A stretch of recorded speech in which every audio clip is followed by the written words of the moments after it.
Yes, we are live. Okay. See, look at the hair. looking good. Eh? The vegan hour has gone live. Okay, let's just scroll down so we can see some comments. Yep. Good evening, folks, and welcome to episode 3 of TVH 18. Yes, that's the really cool way of saying the vegan hour. Tonight, I'm joined by vegan vlogger Dexter Deveau. Did I say your You did. Oh, You did. yes, That's I got it right. Woo-hoo.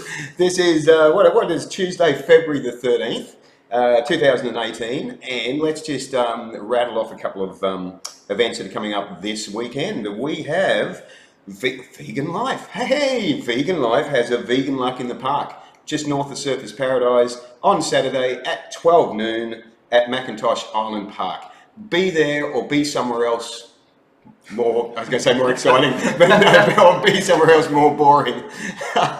And on Sunday, help the animals out by going to the Cube of Truth and doing some activism from 2:30 p.m. at Surfers Paradise. And if you don't want to talk to people, you can just help out in the Cube holding the TV screens or which are quite lightweight, or holding signs or something like that. So that's on Sunday, so you'll be able to do some events there. So let's just see how we're looking. Yep, we're still looking all right there. Good. Technology is holding up. Excellent. Now, tonight I've invited Dexter to come onto the show for several reasons. Dexter has you're not only a vegan vlogger. I do lots of stuff. You do lots of stuff. Yeah. But what it is that most people don't know who you are yet. That is true. Which is really cool, because I've had a lot of guests on the Vegan Hour over the last few years that have already been well established. But because people don't know who you are, I want to sort of present you to the world. Wow. So you're being born. Wonderful, wonderful. You've also been on a bit of a health journey, and you've improved your health a lot. Absolutely. The promotional video, you saw the I thought video it was fantastic. It's had over 500 views, so people have been interested to find out about your journey from sort of heading towards not being a very healthy person. And turning it around. So let's just start off with who is Dexter when it comes to let's start off tonight with your vegan journey, because I know nothing about your vegan journey. Yeah, so, absolutely. Are you vegan? I'm vegan. Excellent. Absolutely. I'm glad I invited you along. That's handy. Yeah. So and how long have you been vegan? So this past September marks my 5th year. Wow, fantastic. 5th year as a vegan, and my humble beginnings as a vegan basically started off as I had gotten a job as a bike messenger. Here on the Gold Coast? No, Montreal. In Montreal? In 2012. I should say you're actually Canadian. Yeah. Which means this entire show is going to be pleasant. Yeah. There's not going to be any aggressiveness. It's going to be, you're actually going to be able to meditate to this show, because every Canadian on the planet is pleasant. I love Canadians. Right. That's right. I have a few Canadian friends, and you guys just rock. So you were a bike messenger in Montreal? Yes. So I got a job as a bike messenger, and I basically thought to myself, okay, if I'm going to approach something as physically demanding as this profession, let me really focus and approach it holistically. So let me look at what I'm consuming. So prior to that, I was pretty much consuming what people would consider a traditional diet. Oh, okay. You know what I mean? Yes. The sad diet. The sad diet, the standard American diet. Absolutely. I wonder what you call it in Canada, the SCD diet? Standard Canadian diet or something. Exactly. It's SCD. Still sad. Yeah. It's still sad. It's nonetheless, it's still sad. It's sad, yeah. So I started working as a bike messenger, and as I got further and further on learning about myself physically, I started to make better choices. Right. From a dietary standpoint. Okay. And, even though the products were still vegan, I was still eating a significant amount of processed foods. Wow, I don't know anyone else that might do that. but hey, strawberries. That's right. We're eating strawberries and tea. And chia pods. Chia pods. Been influenced by somebody healthy here. There you go. I'm humbled. Okay, so yes, you can be an unhealthy vegan. Yeah, definitely. Okay, so you started studying Well, I want to go back a step. Yeah, sure. So it was primarily looking at health that the reason why you needed to become vegan, or you wanted to become Absolutely. vegan. So the precursor in that decision was predominantly from a health perspective. Yeah. So it wasn't necessarily a environmental or ethical decision. Had it prior to going vegan, had it passed your mind about the ethics of eating and using animals, or that, or it never really? It never really struck a chord Okay. until I would say after a significant amount of period, really reanalyzing veganism as a whole and understanding that, okay, there are many different benefits, not just from a health perspective. And upon looking at it, the health perspective, there's so many more important things. I mean, obviously health is vital in life, Yes. but there's ethical decisions and ramifications that come from the food choices that we make. There's the environmental aspects. There's so many things that affect us. And I became very passionate about learning and educating myself about these different things that coincide with being vegan. So how did you educate yourself? What sort of things did you look into to that were giving you information, like health-wise, vegan-wise? Yeah. I basically I took to the internet. I took to the Dr. Google. God, Dr. Google. Dr. Google. Who believes that? Yeah. Did you actually, talking about Dr. Google, did you find contradictory information? Did you? Yes, absolutely. So Yeah. initially it went from Google Yeah. to actually enrolled at the Canadian School of Natural Nutrition. Okay, so that would be similar to, I guess is that similar to what naturopaths would do here in Australia? Yeah, similar, Okay. yeah, Okay. yeah, for sure. So it's that was an interesting path, and as I furthered my pursuit of education in terms of plant-based and veganism and all these beautiful things, I realized that the standard formal educational system is not really engineered for that to be a success. Yes, right. So I had a major issue with that. And Yeah. I said, okay. Yeah. And some of the literature that I was reading, and I was like, okay, but it's so much advocacy of animal product consumption. Yeah, of animal use. Yeah, absolutely. Yeah. So, why do you think that is? I think there's many different reasons. I think because a lot of animal products are lobbied products. Yeah. So I think that there is a federal and a pharmacological incentive to continually promote these products, especially in Canada, where the food guide hasn't changed since the 1930s. Except it recently did. It did. It did. And it did advocate for a higher consumption of probably whole grains. Yeah. A very politically correct way of eating a little bit more balanced. It was actually quite impressive. I think only recently didn't they drop like meats right down the bottom or off or something like that. Something like that. Yeah, for sure. But it's like wow. Animal product is animal products similar to Australia. It's big money in Canada, and it's all lobbied. Same thing as cigarettes. Is it in Canada? Is it dairy or is it? It's dairy. It's dairy. Yeah. Okay. Because you've got the lush sort of pastures and absolutely. And then it's romanticized in terms of its advertisement and marketing. Yes. And we all know the reality. Okay, so you do have the lush pastures, but it's a lot of factory farming dairy? Yeah, of course. Okay, of course. Yeah. Which is how it's become.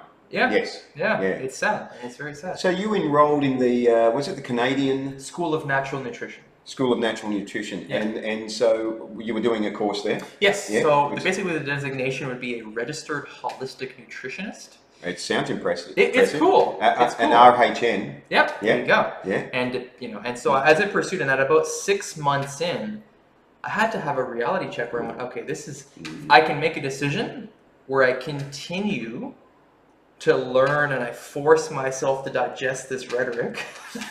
So, this is interesting. So, as a holistic nutritionist, the teachings are still very animal-centered. Yes.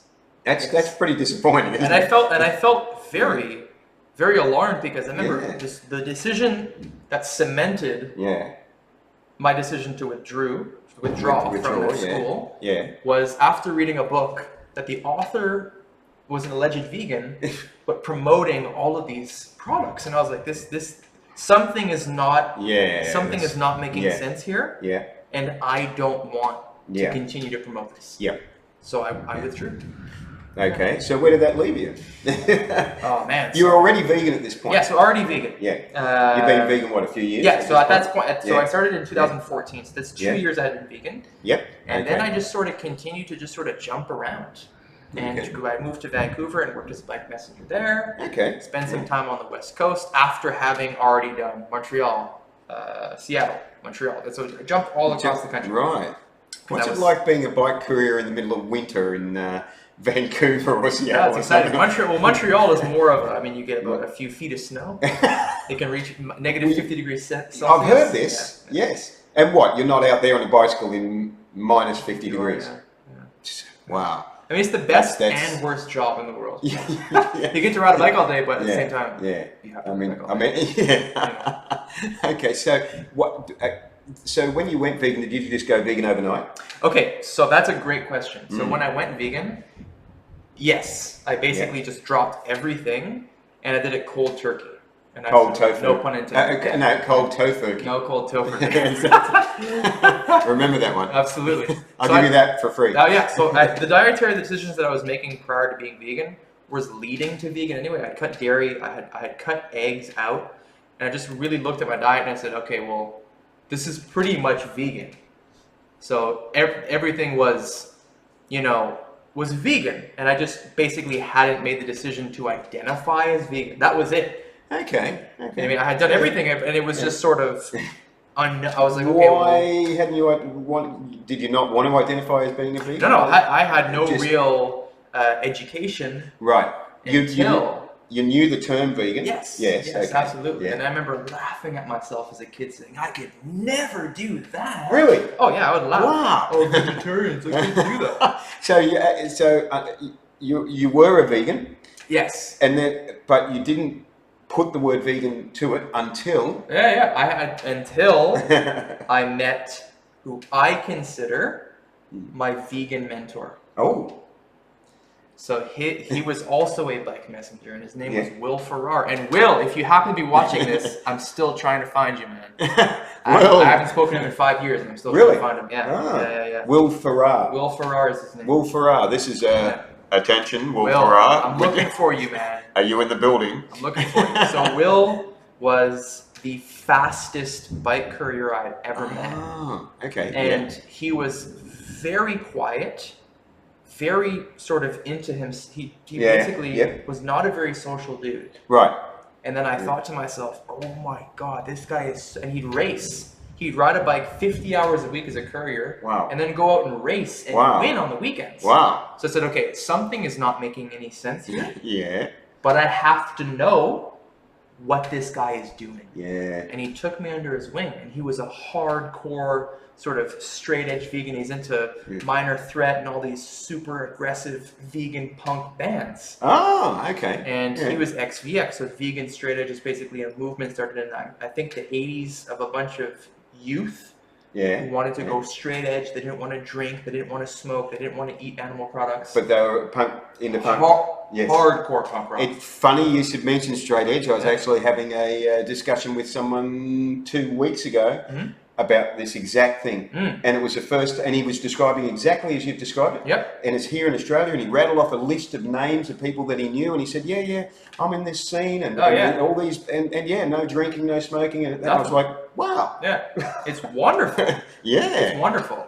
So I met Will, and he basically took me under his wing, and he said, man, if you want to go fast, I'll show you what I do. And he educated me about veganism, and I was infatuated. I was blown away. I love it. Absolutely. And I said, I need to be like you.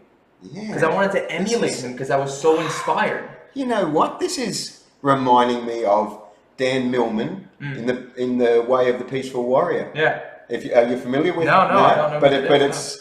Well, you should read the book because you might actually see a similarity there. Absolutely, His mentor was called Socrates. Oh yeah. Oh. And except he wasn't vegan. I don't know if he was. I went to high school with him. I just want a comment, a nice comment there from Mitchell said, so true that there are so many unhealthy vegans, and loving this episode already. So that's great. Thanks for your feedback on that, Mitchell. Okay, so Will was your mentor, right? Yes. So you learned a lot from Will. Yes, absolutely. And this cemented, like, I am a vegan and I'm... It did in hindsight. Yes, in hindsight, yes. Identifying as a vegan, yes. Yeah. From a diet, what I chose to still consume was a little bit obviously, I didn't really follow him exactly. Okay. Until later on. Yeah, okay. But all this stuff, I was like, okay, what is this guy doing? Why is he getting to bed early? Why is he eating a well-balanced diet? And it wasn't until years later that I really, all these concepts came to fruition. To myself, at least. You know what I mean? I love it when somebody like that comes into your life.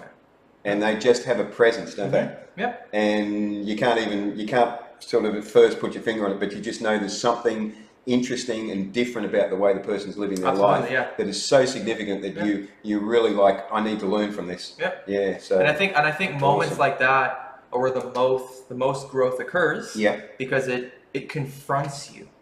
Yes. Where you go, whoa, okay, I literally had a moment where I had to reassess everything I was doing. And I went, oh, okay. Good. This is incredible. Good. I want to do this. That's good. And that high level of conviction in an instant, you have to go, okay, this is gonna be my path. So was Will also full of very wise one-liners?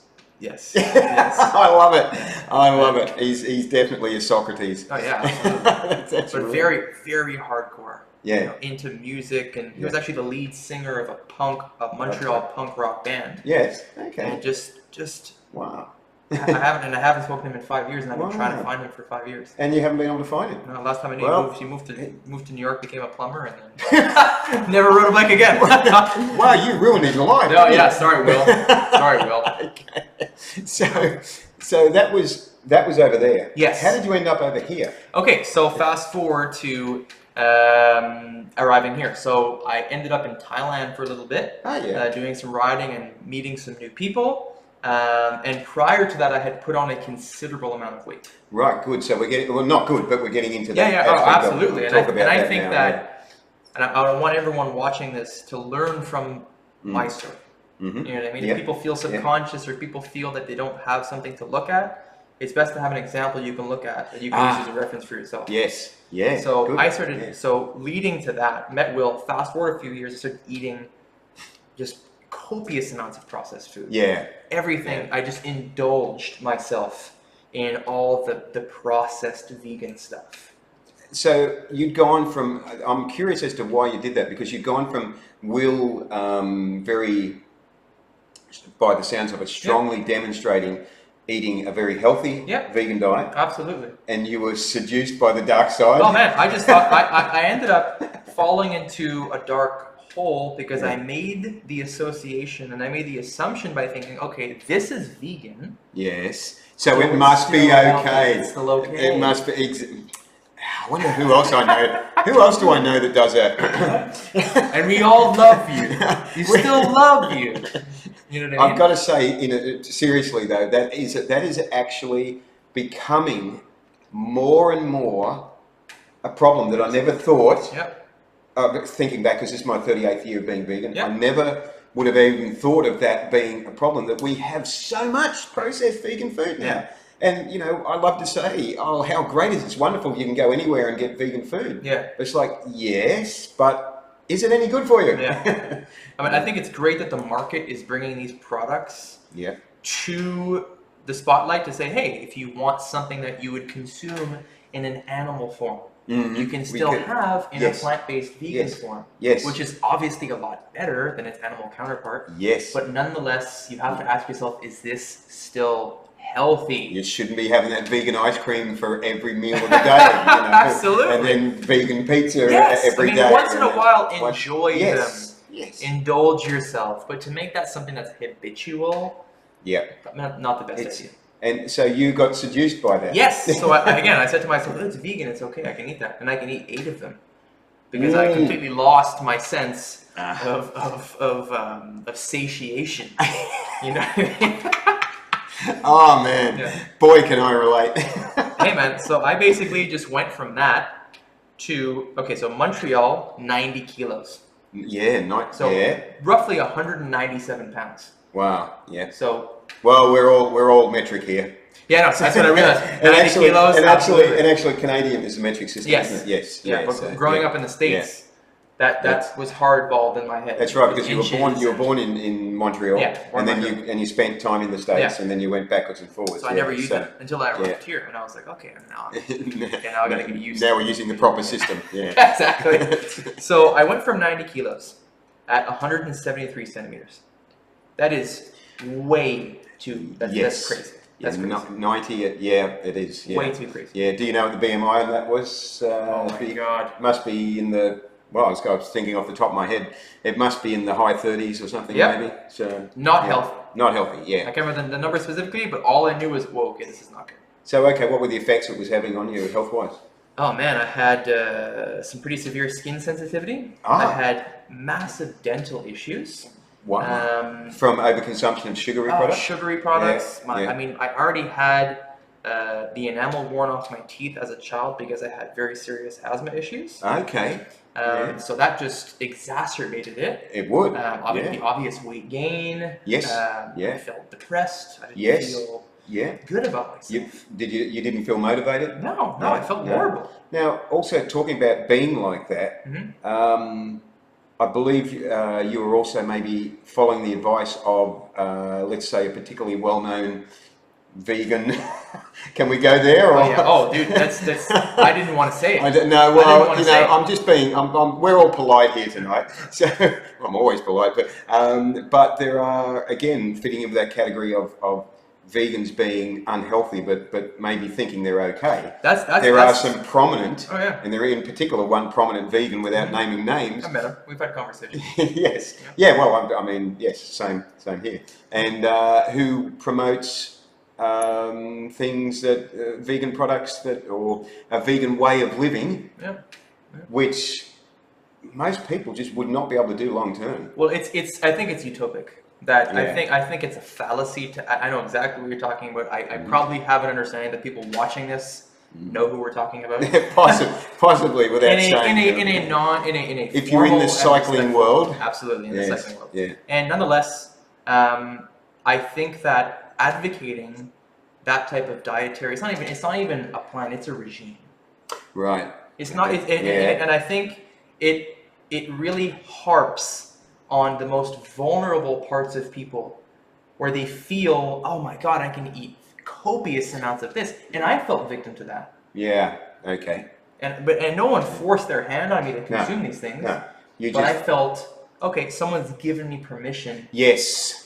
To indulge myself to an extent that is beyond me. That's a really good point, because we have to be aware of our responsibilities when we just, give out advice like that. And the only person I blame is myself to not have the insight to say, okay, maybe I shouldn't have the 8th bowl of white rice. Yeah. Maybe. I don't know, but maybe not.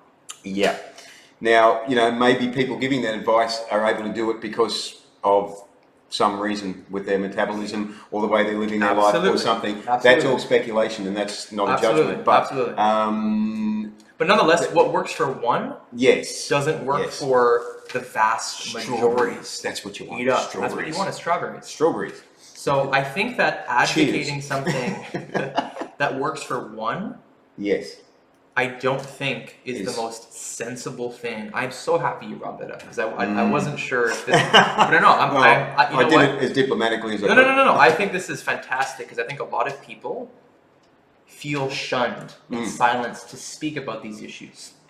So I think that one person advocating something, I think it does several things. So number 2, it relinquishes the ability for a vegan to think critically. Right. So to just take everything blinded and just say, oh yeah, no, I can eat this. Yeah. Okay, no, if you type in one thing as to why too much processed sugar, there's a billion different articles to say why it's not a good idea. Yeah, there is. But if you got somebody saying, oh no, you can have heaps of sugar, and that person has a big following. That's why it's never a good idea to judge health based on aesthetics. Yes. Exactly. I'm really lean, so that means I'm healthy. Okay, ironically, in the same circumstance, Yeah. a drug addict is lean. Good Does that point. make them healthy, though? Good point. Exactly. They're the complete opposite up to the point That's where what they I mean. pass away. Absolutely. I was actually thinking of possibly professional athletes Yeah. that eat a lot of animal products, and they seem like they're super fit and healthy. Yeah, absolutely. They die of a heart attack in their 30s or 40s. Listen, everyone nowadays knows that story of that guy that was super healthy. Johnny was super healthy, right. and all of a sudden at 52 he had a heart attack. Bang! They don't even make it to their 50s now. Yeah. You know, Yeah. there was one recently late last year. I think he was in his late 30s. Yeah. He was a surf life-saving champion, whatever. You know, It's always that mythical dude who's like, oh, Greg will never get knocked off, and all of a sudden they have a massive heart attack. Yeah, so it shows you how unhealthy they really were underneath the surface. Absolutely. Yeah, that point though of the people basing health off aesthetics is a deep-rooted societal problem that does not only affect veganism. That's true. Everyone in society. But let me take that person's advice, because they have this unrealistic physical expectation of who I am or who I want to pursue based on my vulnerabilities. So it's a societal thing. It's not just veganism. And anytime you get into physical stuff and exercise and body image, oh my God, man, it's actually sad, isn't it? It's sad because it is it's an incredibly silly, shallow way of assessing the worth of somebody else and assessing the direction we should go in by looking at somebody else and going, well, they look good, I'll do what they're doing. It's like, really? That's the worst thing ever to do. Where's the logic in that thinking? But in that suffering, what we end up finding is a beautiful reality. So we have to go through those circumstances in order to be in the position that we are now. Wow, well said. That was tonight's first really well said quote. That's a free nugget, and you know what? You can keep that one for free. Good man. That's really well said. And it's true, because you have to go through the adversity to understand and appreciate the only at your dark, only in the bottom of the barrel can you be like, okay, I need to make a change. Okay, so you were in a dark period. Okay, so you weren't happy. You were in Thailand. I was depressed. So I moved to Thailand, 90 kilos. 90 kilos, yeah. And basically, I just started reassessing everything. I had a marginal gains approach. Okay, let me reassess the liquid I'm consuming. Oh, right. Let me reassess the food I'm consuming. Yeah. Let me reassess the individuals I'm consuming. That's very everything. Yes. Looking at every little thing. And as my life progressed, I started getting rid of shitty food. Oh, can I swear? Yes. Well, that's as much swearing as the Canadians ever done. Absolutely. Isn't it? I have to apologize. I mean, here you saw it first on the Vegan Hour. You saw a Canadian swearing. This may never happen again in the history of mankind. I'm sorry, Justin Trudeau. I let our country down. So, that's all right. I think Trudeau's doing a good enough job letting the country down. Absolutely. So I started removing everything that was processed. Yeah. So instead of eating processed food, I started eating whole foods. Did you find that hard to do? Because of course. Yeah, because here's the thing: is that what I realized with all the processed food I was consuming here, I lost a few things. Number one, I lost my damn mind. You lost your mind. I lost my mind because I was on this crazy, carboholic train. Yep. Number two, I completely destroyed my satiation levels naturally. Because here's the thing, when you're eating processed foods, you're never satisfied. No, you're not. Ever. No. Ever. No, that's right. Because there's no fiber. That's exactly right. So when you're guzzling liters of soft drinks, and then you go, oh man, I'm not full. Yeah. But I've gained 10 kilos. Yeah. And never full. And I'll go and have that whole pizza, and I'll go and have that burger and the chips and whatever. And the white rice with sugar and soy sauce. Like, what? Anywhere would that be a good idea? Yeah, I can't imagine anyone coming up with that one. Wink, wink, nudge, nudge. Say no more. Not hate, just saying. But here's the thing, is that through adversity, I learned these things. Okay, you know what? Let me start eating better stuff. Instead of white rice, let me choose brown, red, or black. Let me try something different. Like most health professionals would have given that advice Yeah. Hey, maybe you shouldn't eat 4 bowls of rice for lunch. Mm. You know what I mean? That might be excessive. Yeah. You know, so I've stuck, and my mother can However, attest to this. that may work if you're already lean, or somehow you've got super Hey, fast metabolism. if or you something. have some genetic predisposition to looking a specific way, that's cool.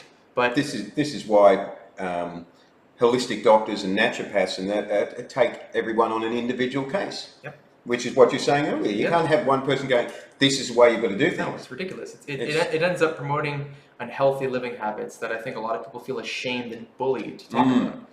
And I think the best resource is scientific literature to base your dietary choices on. Scientific literature, and also what about, getting individual advice? Yes, absolutely. It's a combination Yeah. of both, I think. Yeah.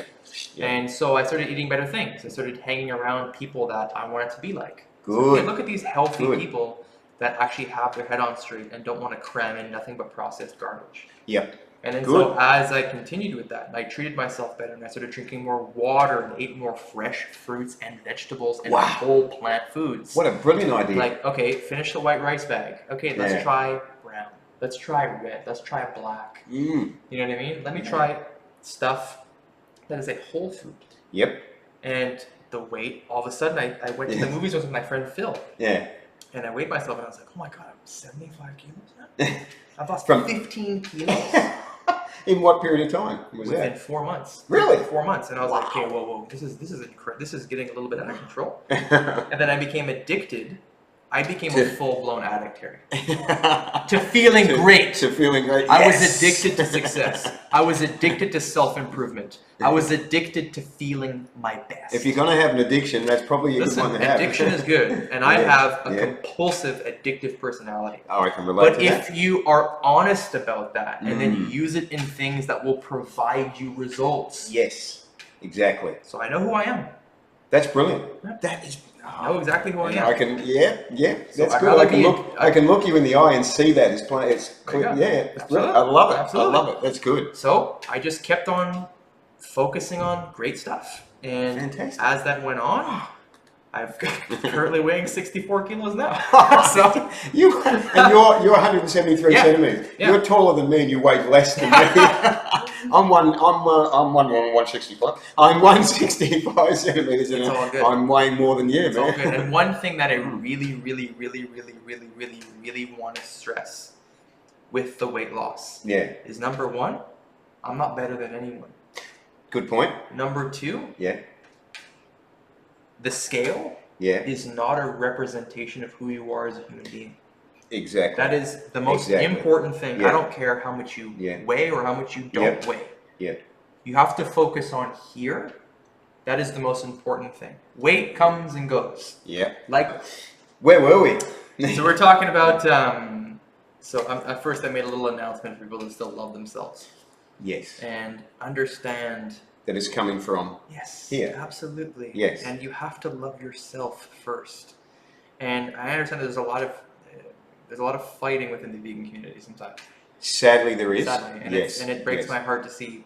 We all came into this world together to work with one another. So the world does not need more hostility, vileness, and cruelty. True. And as a movement that promotes non-violence and to treat people cruelty-free, we should treat our kinsmen cruelty-free. Spot on. And we should treat our neighbors with the same type of rhetoric that we want to be treated with. Why do you think, talking about this now, why do you think that it happens that we get infighting in a community that is supposedly devoted to a compassionate understanding and lifestyle? So the reason is, so there's different reasons why I think that there is so much division. Okay, so yes, just to in case you just come in now, we were talking about, or I asked you the question, why do you think that there is division in the vegan community when we are meant to be a community of like-minded people with the same goal in mind to be living compassionately and to be helping the animals out? So why are we infighting? So I think there's two specific reasons why. And this is just my theory, but I think that the number one thing that we're forgetting is that we're still dealing with humans. Yeah, yes. So in Good humans, point. Yes. fight. Humans Yes. disagree. There are billions of people on this planet. Just because we all share the same lifestyle, Mm-hmm. everyone has a different format of veganism. So Yeah. our own relationship with veganism is different than how we all perceive veganism. That's true. Yeah. That's number one. And I think number two, I think because this movement is still so new from a societal perspective, I think that there's a certain lack of structure and people being in a principled position to say, hey, look, this is how we should do this as a movement. There's just too many individuals within the vegan movement. I think that's one reason why. Yeah, and individuals do bring different. Each of us brings different priorities in the way we think and the way we think things should be done, doesn't it? And it comes down to the human aspect as well. Everyone does things differently. So that's right. just because we're all vegan, it doesn't mean that we're not. Doesn't mean we all think the same. No. But even if our vision maybe is the same, or our ideology is the same, or what we wish for the animals is the same, there's definitely, and a lot of the time there's not necessarily anything wrong with there being different approaches. In fact, that's awesome that there's different approaches, because of people coming up with ideas of creating awareness, vegan awareness, and of helping the animals, that I just think, wow, that's brilliant. Oh, it's fantastic, great. I think it's fantastic. That part of it's good. Yeah. It's the other part when somebody goes, oh no, you shouldn't do that, and you should, and it's like, really? Well, it's like when you watch sports, right? I'll give you an example. Yeah. You watch sports and you see one person is a ball hog. All right? And they said, okay, well, dude, like, this is a team. We're all part of Team Vegan. And all we want to do is further this movement to educate, not alienate anyone. Yes, well said. So we should all focus, I think, fundamentally on treating our fellow vegan with kindness and compassion. The same values and principles that we want to have people treat animals with. Couldn't have said so it better. If we can't even treat each other well in the vegan community, that's an issue. It is. It's sad. And it's sad. And there's no one policing this to say, hey, what the hell is going on?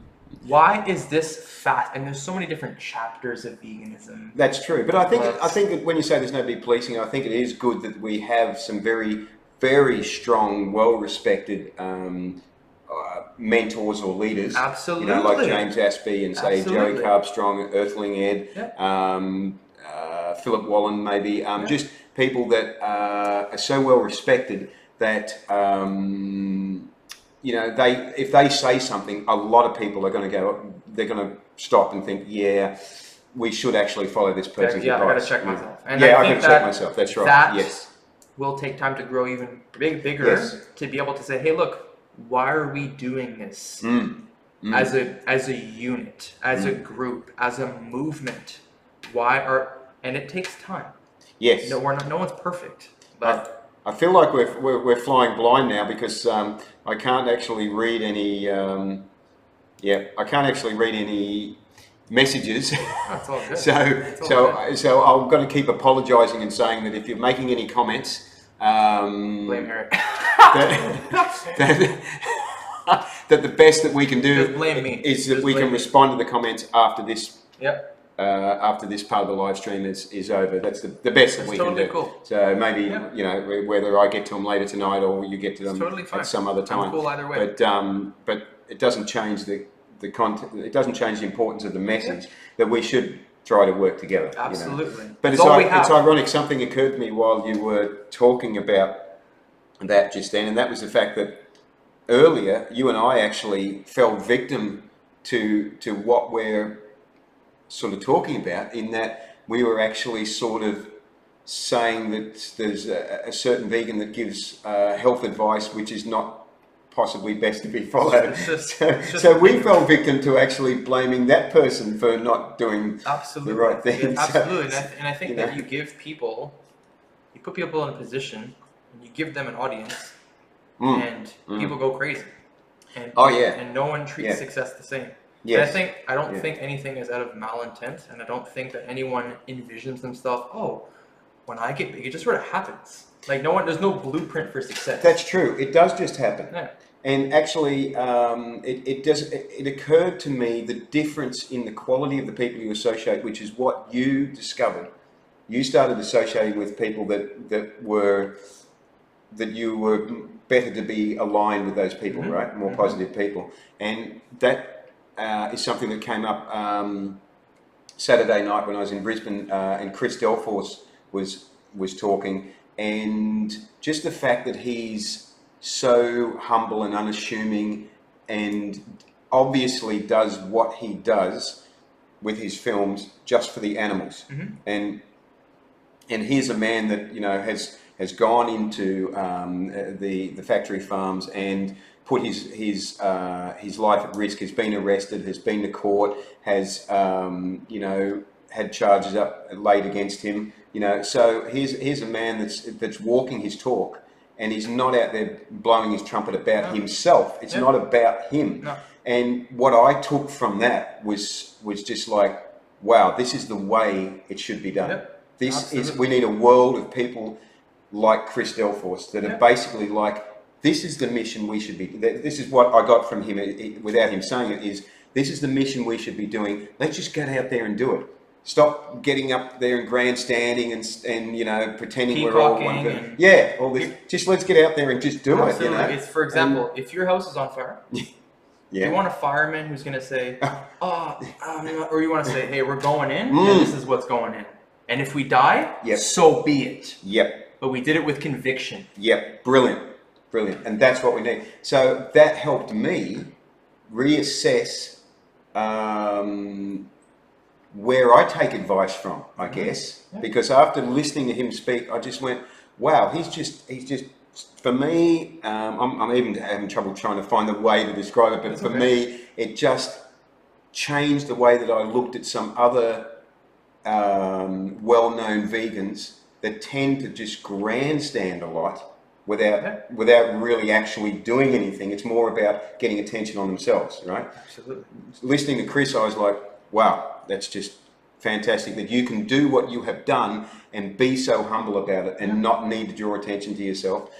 I think that's... So I took a lot from that. Absolutely. And I think altruism is contagious. I think people that just give, that is addicting.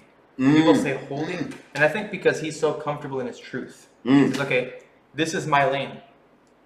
This is what I know I am born to do. I'm going to quadruple down on my efforts. Not everyone can do that. You know what I mean? That's I think true. Finding your lane. And then realizing, okay, this is where I'm comfortable. Let me triple down on that. If the social media side of promotion for veganism is your thing, go for it. Is the actual in the field activism is your thing. Focus even more on it. I think being realistic with who you are first as a human being and what you're really good at. I'm good at talking. You're very good at talking. I talk. I'm good at articulating. So that's what I do. So I put myself in a position to win from within. I like that. Win from within. Win from within. You got to know who you are first. That's a good slogan. And then go out there and say, okay, this is what I'm good at. But first you have to fail catastrophically. That's a keeper. I'm writing that down now. Win from within. Yeah, that's really good. Win from within. There you go. There's a Dexter Deveau quote. That's going up on my wall. There you go. But no, if you know who you are first, then you can give the world your gifts. So if you know what you're not, I only found who I was by doing things that I knew was not me. Yes. And then saying, okay, that didn't feel well. Let me try something else. Oh, that felt good. So again, there was another good quote there. If you know, what was it? If you know who you are. If you know who you are, you can give the world your gifts. But you first have to know who you are. I've got to write this. I'm going to make a quote book, everyone. Dropping gems. If you know who you are, you can give the world your gifts. Absolutely. You heard it first on TVH. It all comes down to being honest. Just be honest with yourself. How do you, I mean, I know... That's so vague. That's such a vague thing. I mean, how? how does a person be? I'm going to bring it down to basics here. Ironically, that leads to my motivational speaking, which I want to focus on. Okay, let's talk about that. Not even from a self promotional standpoint. From a way. Did you want the last strawberry? Go no. help yourself. Good. Canadians, enjoy it. We should do the Canadian traffic jam joke. Oh yeah. But here's the thing: is that I think within the motivational space, within the self improvement space, there's such vagueness. What does that mean to be honest? That's such a vague thing. Exactly. I want to be able to quantify desire. So how do I take that statement, Harry, and say, okay, what does that mean to just be honest? What does it mean to just go for it? How do you break that down, demyth that, decloud that, and how do you say to yourself, okay, what does that mean? So first, okay, how do I sit down and make a plan of who I am with myself? I have to look myself in the mirror, maybe take a personality test, maybe ask the 5 closest people in my peer group, in my success group, who am I? What am I good at? What am I really bad at? And then you have to check your ego at the door. Be like, you know what? I got my bike fitted in Brisbane last weekend by a guy named Steve Hogg. And the biggest 2 lessons I learned from him was number 1, you're nothing. No one is anything in life. Reputation, that's just a made up thing that we use as a crutch as social leverage. Yes. And number 2, in order to be successful with people, you have to operate with a sense of paranoia in everything you do and never assume. I don't think I'd be able to sleep at night if I operated like that. Well, no, you have to be realistic in how much but you always have to think about things and never assume. So basically just say, hey, just because this worked with this person, this might not work with this person. And just because you have results continually, you always have to be able to refresh things. So never become too complacent. But again, I'll hit you with another good, hard question there. Why do you have to keep refreshing things if something you're doing works? Yeah, listen, if a formula works? If something, you don't have to change anything if it's successful. If you're successful, continue to do the things that make you successful. Yeah. But all you have to do is prepare for failure. Or should you prepare for success? Prepare for more success. Yeah. But have the storage to be able to deal with the failure. Right. Yep.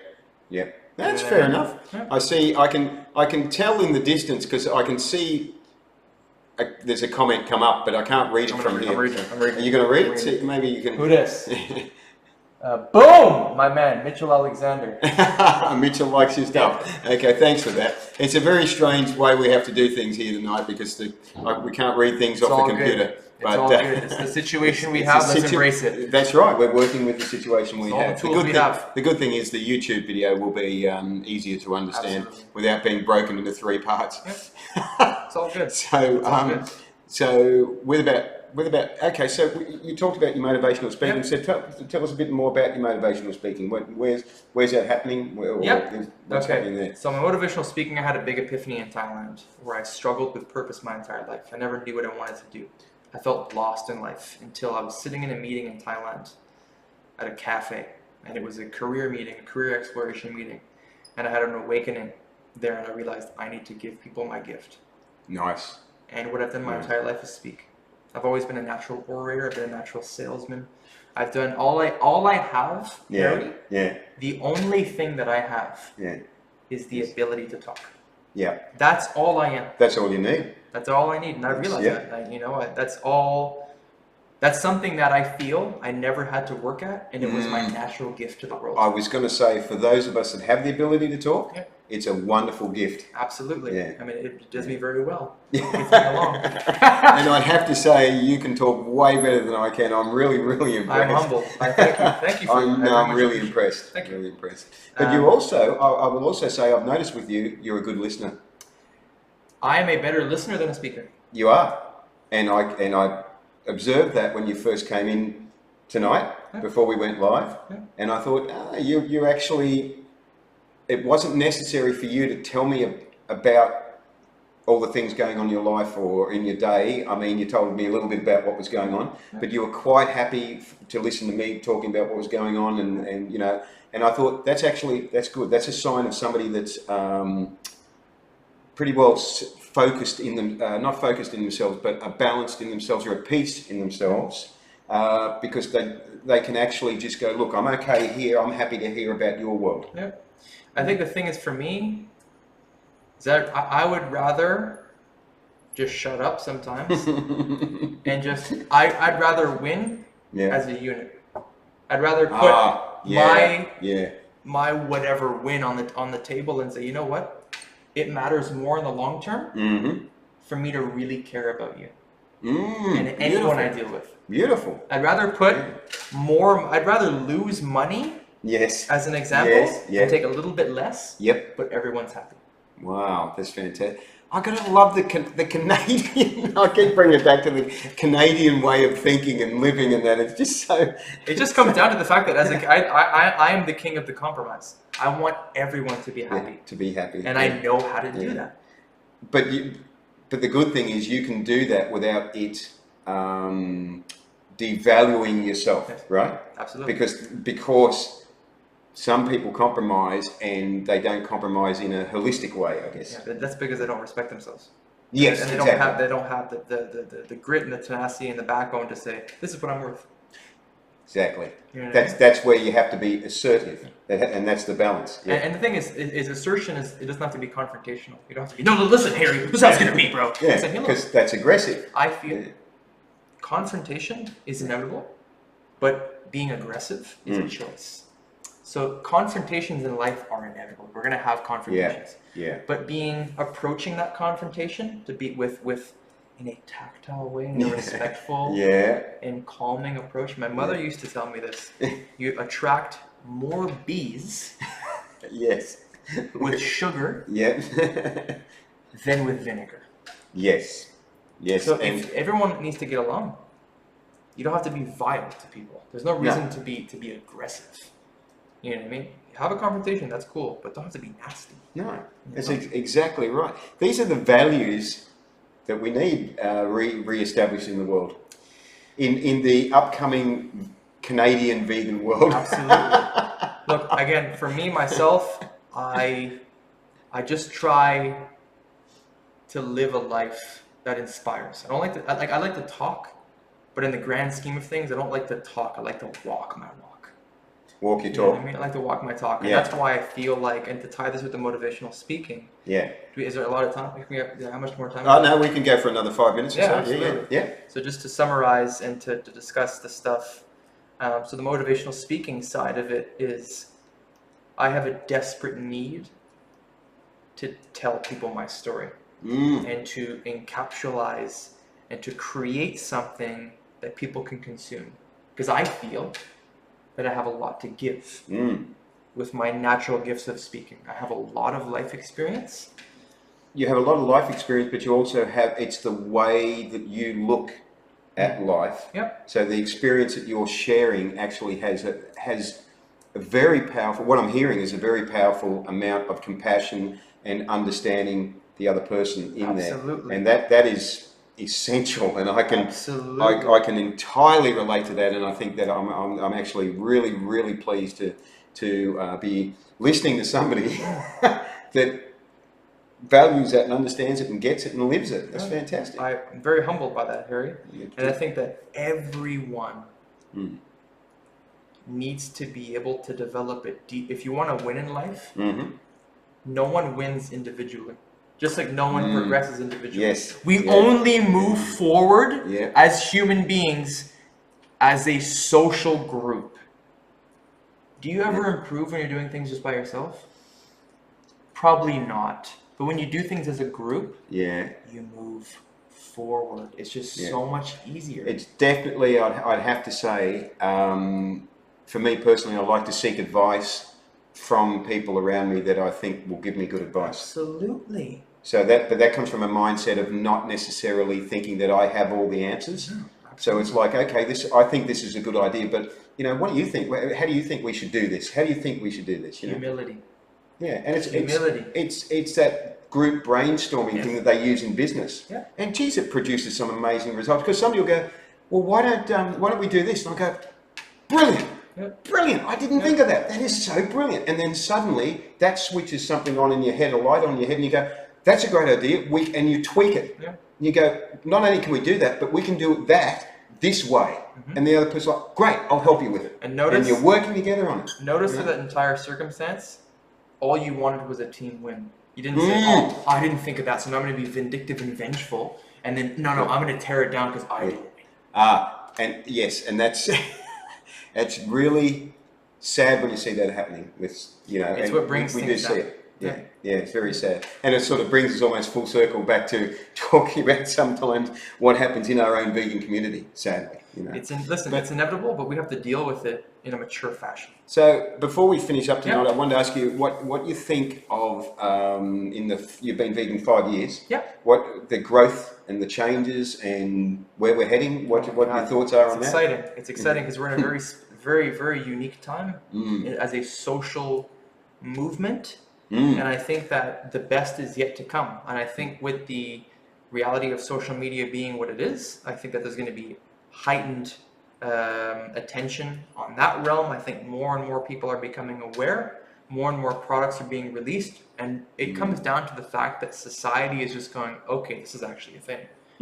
This is real. Society is definitely the number of times I come across people that are non-vegan now that are very much aware of how big the vegan thing is, and they're still not vegan themselves. They still haven't made the choice themselves to do it, but they're like, oh no, we see it happening, and we're aware that it's everywhere. And I think this is quite good that they've picked up on it, yet they still haven't made the connections. It's planting seeds, and I think that everyone's tree grows at different durations. So I think even though you've planted a seed, that might be a seed that might take a little bit longer to grow. Yes.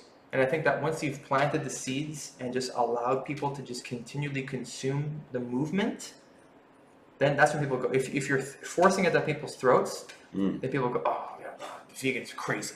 Yeah. But if you say, hey, look, this is a loving and comforting and welcoming, community of people that only want the best for ourselves and for the animals and for the planet, that encourages some forward movement. I love your philosophy. That I totally agreed with. I think that's the way to move forward. I mean, we only have to love. We can only give love to receive love. There you go. And Dexter has been giving a lot of love tonight.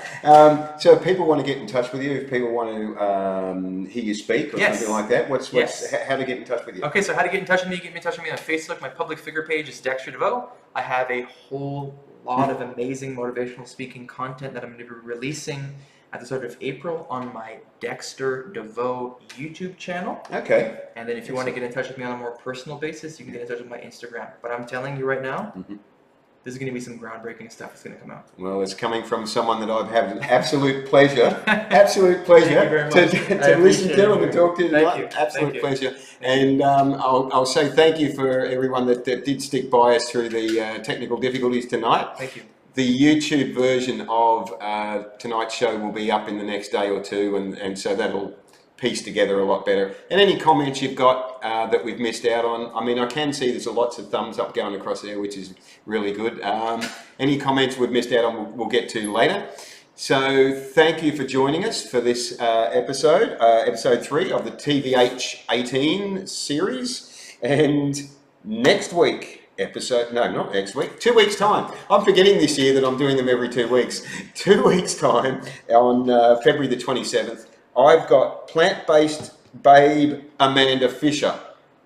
She actually runs Plant-Based Babes. So Amanda Fisher will be on, and we will get to find out about her approach to making people healthy and dealing with health in a vegan way. Everyone go watch that one. Go watch that episode. Go watch that one. That'll be episode 4, Tuesday, February the 27th. So thanks again for joining us, guys. Live vegan and save lives. And see you in 2 weeks' time on TVH. Bye, everyone. Thanks again, Dexter. No problem. My pleasure. Good night. Later.